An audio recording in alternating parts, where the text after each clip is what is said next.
আসসালামু আলাইকুম বন্ধুরা, আশা করি সবাই ভালো আছেন।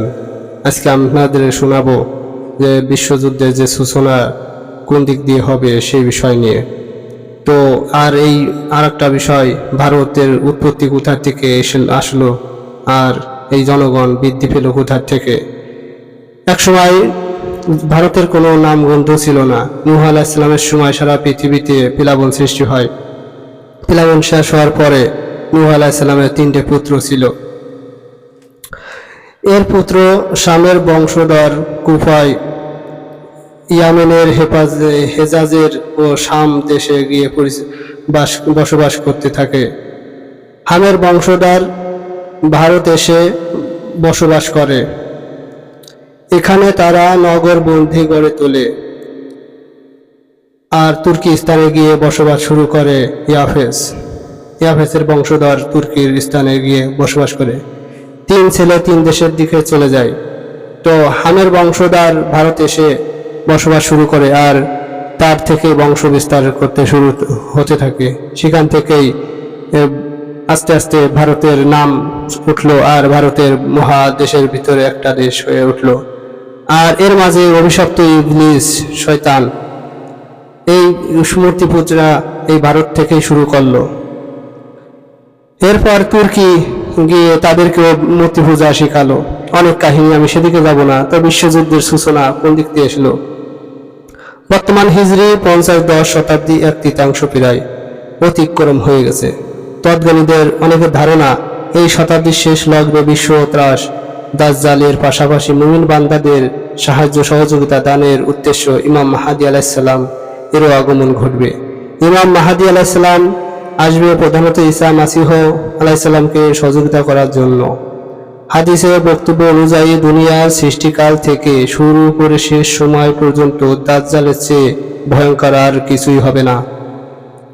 কারণ দাজ্জাল মানুষকে শুধু জানেই মারবে না, ইমান হরণও করবে। বলা হয়েছে যে এজন্য প্রত্যেক নবী করিম সাল্লাল্লাহু আলাইহি সাল্লামেরা, নবী করিম আম্বিয়ারা এ ভয়ানক অপশক্তির কবল থেকে রক্ষার জন্য আল্লাহর কাছে আবেদন করেছেন। সে ভয়ানক অপশক্তির আবির্ভাব কাল ঘনিয়ে আসার সাথে সাথে আনুষঙ্গিক নানা বিপর্যয় মানব সভ্যতা কমে যেতে থাকবে। এসব বিপর্যয়ের মধ্যে সভ্যতা বিধ্বংসী ভয়াবহ যুদ্ধ বিগ্রহের আশঙ্কা হবে।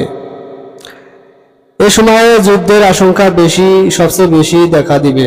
বিশেষ করে একটি বিশ্বযুদ্ধের সূচনা এবং তাতে বেপরোয়াভাবে আণবিক অস্ত্রের ব্যবহার করা হবে সবচেয়ে বেশি। আতঙ্কজনকভাবে অস্ত্রের ব্যবহার করা হবে। ওয়াকিব হালদের ধারণা, শুধু আমেরিকা এবং এর দেশটি আশ্রিত যে দেশ রাষ্ট্র ইসরায়েল অস্ত্রাগারে যে পরিমাণ অস্ত্র সঞ্চিত রয়েছে, এগুলো দ্বারা গোটা পৃথিবী কয়েক দফা ধ্বংস করা যাবে। অনুরূপ অস্ত্র আছে রাশিয়া ও চীনে এবং ইউরোপের প্রায় প্রতিটি দেশেই অস্ত্রাগারে।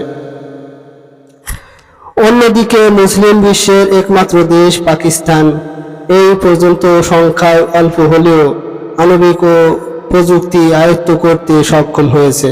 অবশ্য এ সামান্য পরিমাণের আণবিক অস্ত্রের দৌলতেই এ মুহূর্তে পর্যন্ত দাজ্জালের অগ্রসেনারা ইহুদি সাম্রাজ্যবাদীদের কবল থেকে মক্কা, মদিনা, মসজিদুল আকসা প্রভৃতি পবিত্র স্থানগুলো রক্ষা পাচ্ছে। অন্যথায় ইহুদিরা অনেক আগেই মুসলিম বিশ্বের মেরুদণ্ড চূর্ণ বিচূর্ণ করে ফেলত। ইহুদি নাসারারা সম্মুখ বর্তমান বিশ্ব শক্তির দাবিদাররা বিলক্ষণ জানে যে 3টি পবিত্র স্থানের যে কোনো একখানেই হামলা করলে দুনিয়ার কোনো মুসলমান বসে থাকবে না।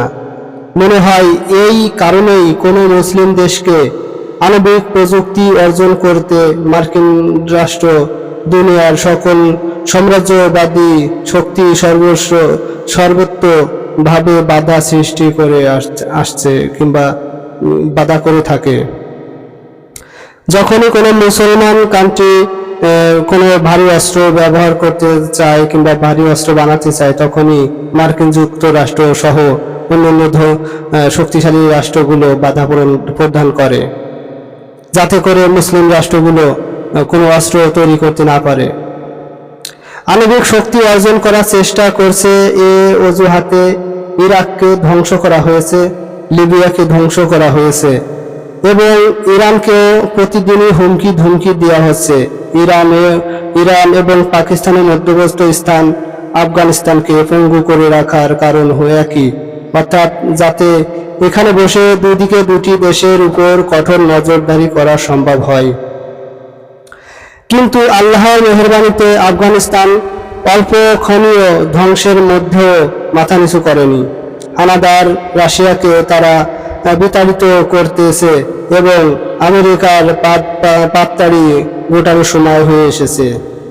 ইতিমধ্যে আমেরিকা ঘোষণা করেছে যে আগামী 2 বছরের মধ্যে তারা আফগানিস্তান ছেড়ে চলে যাবে, অর্থাৎ বিশ্বমোড়ল আমেরিকা এখন আফগানিস্তান থেকে লেজ গুটিয়ে সরে যাওয়া ছাড়া আর কোনো গন্তব্য নেই।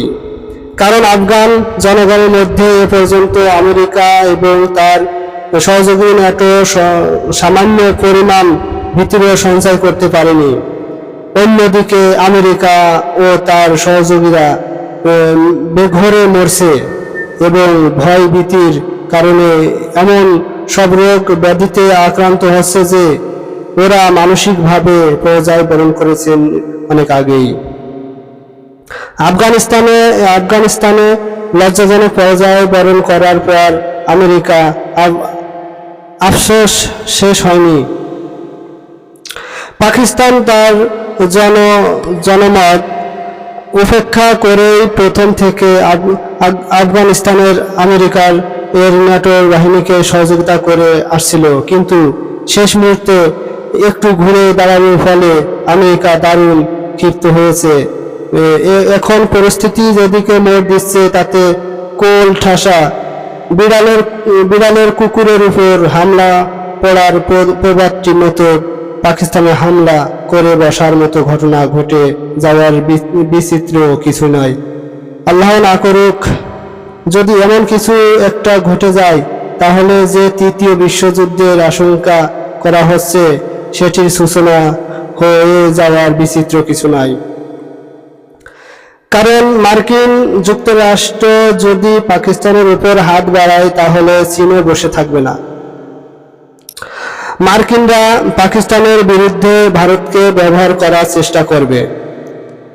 এমত অবস্থায় ভারত পাকিস্তানের যুদ্ধ অধিক আণবিক যুদ্ধের রূপ পরিগ্রহ করতে দেরি হবে না। খুব ভয়াবহ একটা যুদ্ধের, বড় ধরনের একটা যুদ্ধের।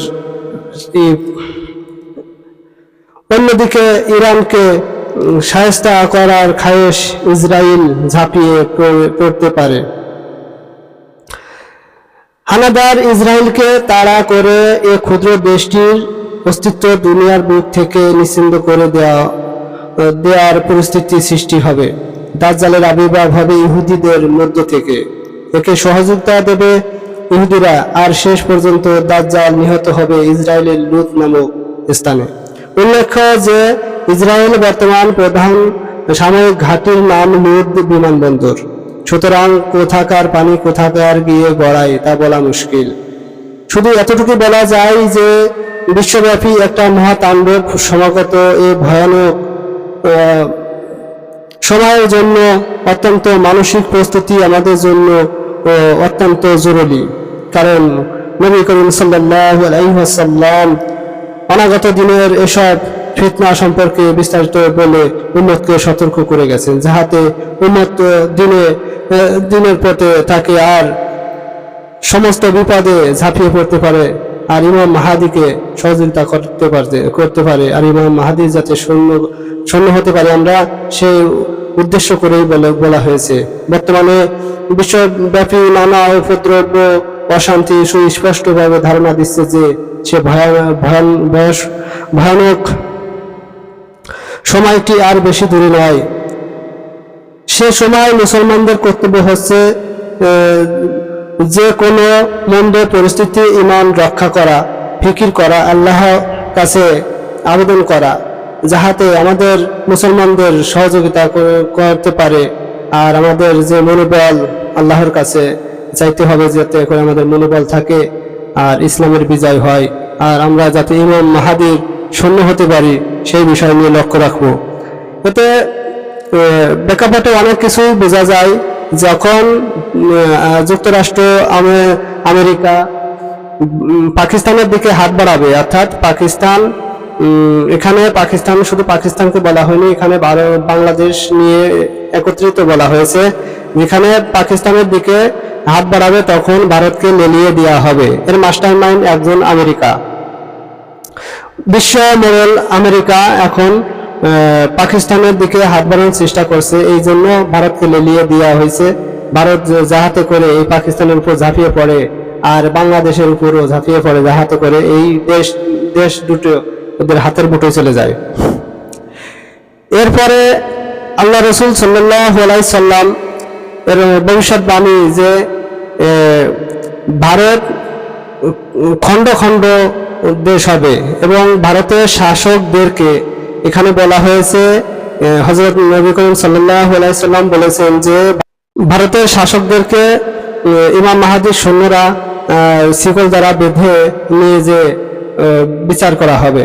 অর্থাৎ ভারতের শাসকদেরকে এখানে বহুবচন বলা হয়েছে। ভারত শুধু ভারত থাকবে না, এখানে খণ্ড খণ্ড ভাগ হয়ে যাবে ভারত। যখনই পাকিস্তানের সাথে যুদ্ধ শুরু হবে তখনই ভারত ভাগ হয়ে যাবে, প্রতিটি আলাদা আলাদা শাসক থাকবে। এই শাসকদেরকে বলা হয়েছে, সেখানে বাংলাদেশের শাসক, পাকিস্তানের শাসক, ভারতের একটা শাসক, মানে ভারতও অনেক ভাগ হয়ে যাবে।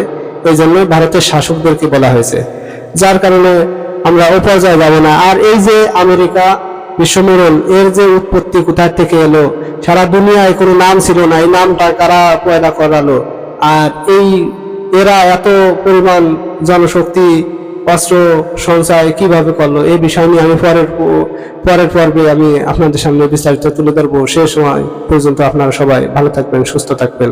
আল্লাহ হাফেজ।